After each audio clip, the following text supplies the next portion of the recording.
Bonjour à tous, j'espère que vous allez bien. Donc aujourd'hui on se retrouve sur la mise à jour du plan concernant les terrains parce que voilà, l'entrée en trade qu'on avait vue hier malheureusement n'est pas passée, hein. Donc c'est-à-dire que hier on s'attendait à une entrée, en fait on attendait un retracement de 4, etc. etc. Mais bref, j'ai vu qu'en fait ma faute dans mon décompte en fait était dans les grandes vagues blanches parce que nous en fait on travaillait encore des vagues qui étaient encore plus petites, mais là du coup j'ai retravaillé les blanches pour potentiellement vous montrer dans quel plan on serait. Donc après, voilà, j'ai eu du mal, hein, j'ai essayé vraiment tous les décomptes possibles. J'ai même essayé de faire en sorte que que notre vague 4 ici termine ici, commencer à redécompter comme ça.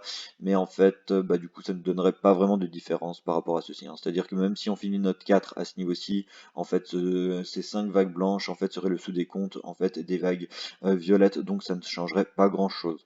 Cependant, je vais juste faire, en fait, une rétrospective, en fait, qui date du 26 janvier, hein, car le 26 janvier, je sais pas si je peux zoomer. Non.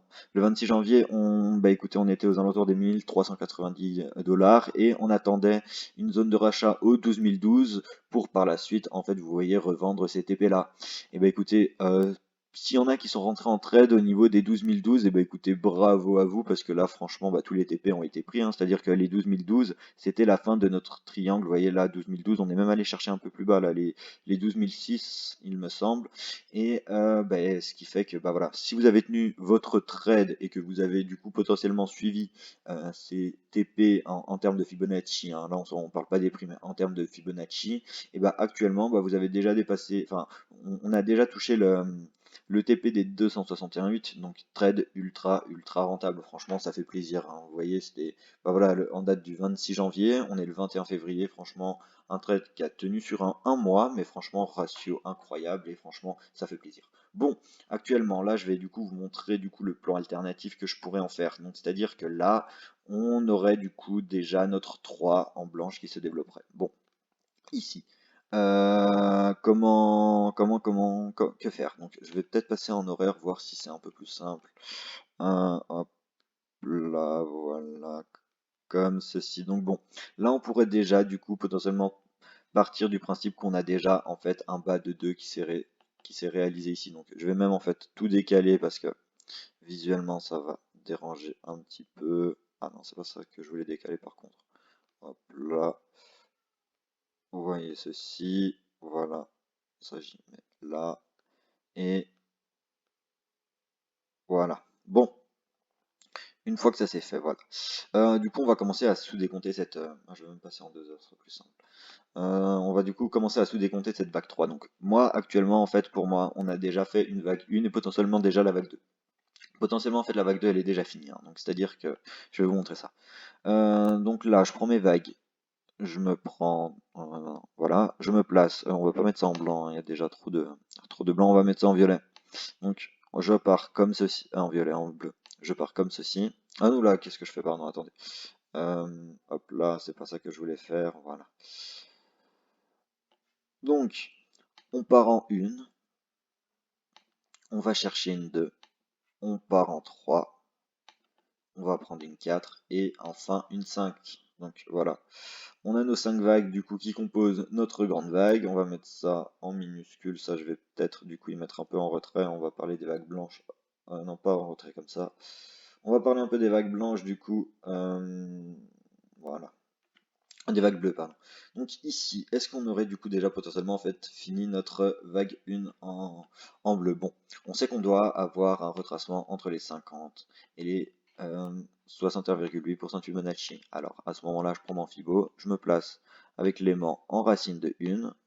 Hop là, je vais en bas et on voit que du coup notre 2, hein, les 50 à 61,8 se trouvent ici. C'est les zones vraiment à privilégier pour les rachats de 2. Donc voilà, comme ceci. On voit que là, voilà, on a une mèche qui a dépassé les 161,8. Donc là, on a une forte 2. Si on part du principe que notre 2 est ici.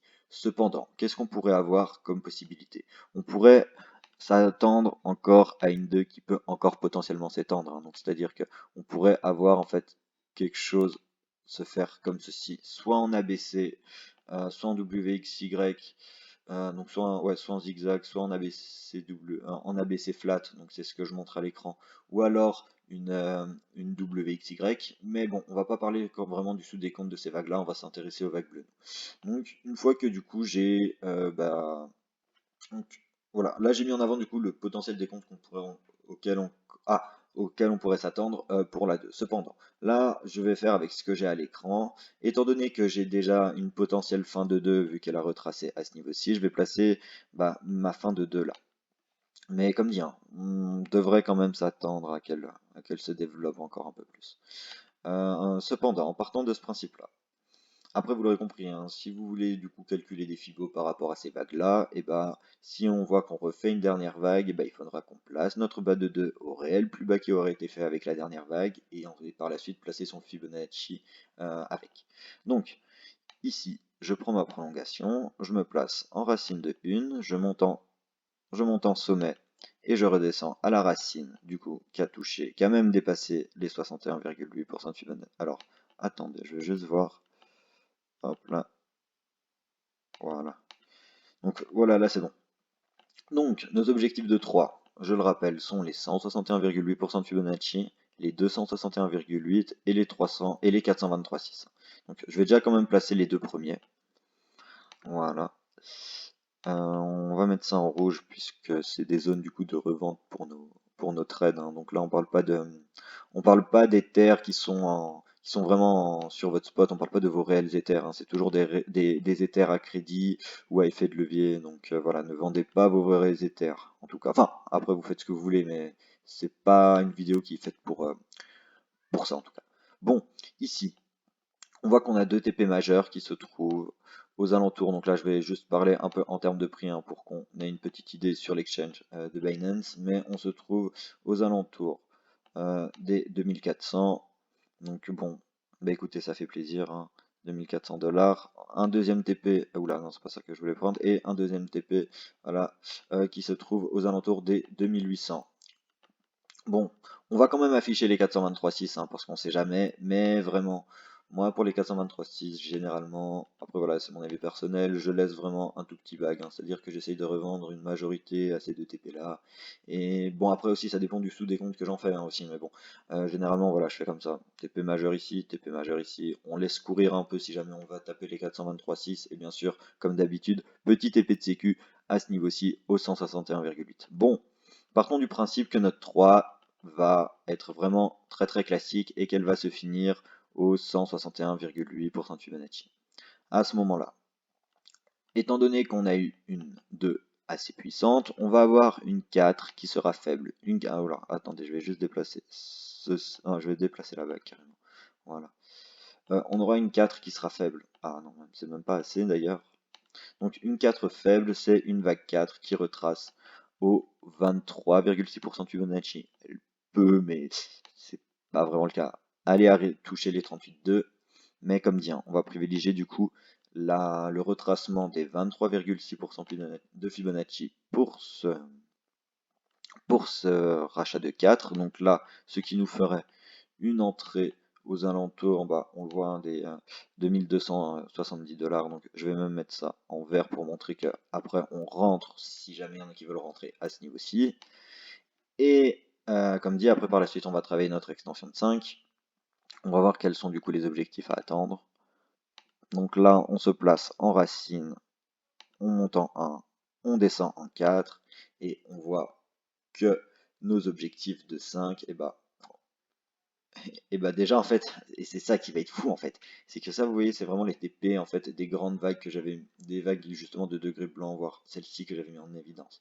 Cependant, dans cette configuration, on a une 3 vraiment la plus optimiste avec la plus pessimiste pardon avec une extension des 161,8, on arrive déjà à un TPD 2600 pour notre extension de 5, donc vraiment je vais même mettre du coup ça en retrait parce que en fait on en a je vais même y garder en fait comme ça, je mets avec les nouveaux TP. On en a vraiment plus besoin en fait hein, de tout ça. Donc c'est-à-dire que là vraiment le TP à attendre, c'est fou en fait. Le TP à attendre pour cette extension de 5 se trouve aux 1256 $ environ. Deuxième TP majeur se trouve aux alentours des 2890 $. Et dernier TP se trouve aux alentours des 3200 $. Bon. Donc voilà, je vais juste afficher ceci comme ça. Voilà, comme suit. Et donc ouais, c'est vrai qu'il risque d'y avoir un peu beaucoup de choses à l'écran là vu comme ça. Mais alors attendez, je vais juste. Donc là les TP qui sont à gauche, hein, vous le voyez ici, c'est les TP pour notre 3. Les TP qui sont à droite en vert, en rouge, c'est les TP pour notre 5. Mais ça, c'est les TP d'une 5 seulement si la 3 finit au 161.8. Et vous l'avez compris, si notre 3 finit au 261.8, alors on reporte tout à la hausse. Et on remettra du coup encore à jour le plan. Cependant, si du coup c'est pas ce qui se passe, si se passe que bah, maintenant en fait les terres, en fait il s'en fout de l'analyse, il dit bon bah moi je crache, je décide vraiment de pas respecter enfin voilà, de pas respecter ton plan et de bah voilà, j'en fais qu'à ma tête et boum, je retourne aux 1000 ou 600 ou peu importe. Alors là, vraiment le niveau invalidant, hein, c'est-à-dire que vraiment le niveau où il faudra du coup vraiment envisager avoir un décompte baissier et du coup placer, vous l'aurez compris, notre sommet de grande 3 à ce niveau-ci. Si jamais on fait jamais on ne refait pas de plus haut. Alors le niveau qu'il ne faudra vraiment pas péter, c'est soit ce bas de 2, vraiment c'est... Et encore, j'essaierai à la limite de refaire un autre décompte si on pète ce bas de 2 là en blanc, mais ça deviendra vraiment compliqué. Et après oui, hein. Par la suite, si voilà, on va casser là notre pointe de A, là c'est bon, là je mettrai en avant du coup un plan baissier pour justement travailler la prochaine du coup entrée en trade du coup qu'on aura. Bon, cette fois-là, je pense que j'aurais tout dit. Vidéo, ça va assez courte, hein, on n'a pas dépassé le quart d'heure, donc bon, je pense que ça va. Du coup, pour ceux qui voudraient, du coup, bah, être un peu plus informés, que ce soit dans ce qui... Ah, j'ai bugué à la fin.